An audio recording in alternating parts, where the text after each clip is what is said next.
It's a daunting task transforming more than 80 square miles of derelict land and water into the biggest development programme in Europe. But already it's bristling with activity. Nearly 4,000 people have jobs that didn't exist here 3 years ago. 1,500 construction workers are already on site, and more than 4,000 homes have been built or are under construction. Andrew Derbyshire's just become architectural advisor to the LDDC, and he's impressed. These buildings here at Induscon Court are exactly the kind of building that will attract bright, enterprising new industries.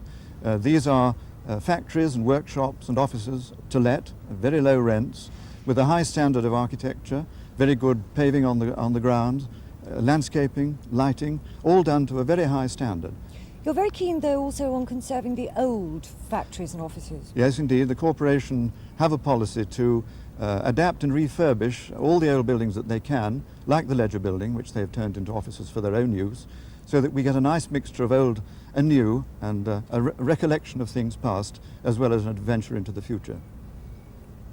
These aerials for receiving satellite signals are an example of what we'd always hoped would happen, that high technology has arrived in Docklands. Limehouse studios, television studios of a very high technological standard, are all signs that Docklands is becoming attractive and is attracting more and more of high technology industry which will last into the future. All bound together by the famous red brick road.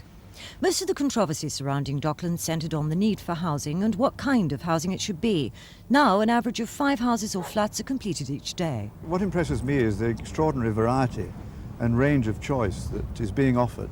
We saw in Beckton the very attractive, individually designed housing groups round little courts, with each house identifiable.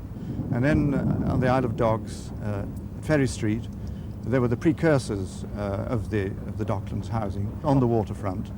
And at Elephant Lane, more expensive but still extraordinarily good value housing for sale within sight of Tower Bridge, very well designed, extremely well constructed, all mixed up with the local Rotherhithe community. The Concordia Wharf behind us has been very cleverly converted into a magnificent series of apartments, and they're being left largely for the tenants to fit out themselves in the way they want. There seems remarkably little in the way of housing and flats to rent. No, I mean, here we are at Thames Tunnel Mills, which is another housing association project, which is mainly single-bed sitters with kitchens and bathrooms, inhabited mainly by younger people, with a very attractive central light well and a communal space where it's very difficult for young people to be lonely in a building like this, so near the heart of London. And central to it all, conservation. Conservation, of course, isn't just keeping old buildings for the sake of keeping them. It's finding new uses for them, like the wharf and Thames Tunnel Mills. It's also looking after them and refurbishing them. And what's been done at St George's in the East is a good example of cleaning an old church and giving it a new surrounding and opening it up to the highway and giving the place a new image as a result. And another aspect of conservation is keeping the water.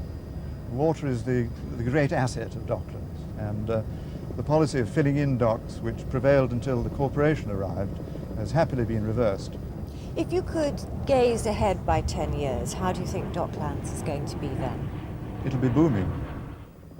Andrew Derbyshire is confident that many of the buildings that make up the changing face of Docklands will win architectural awards and the affection of Londoners who live, work or just visit the fastest growing part of the capital.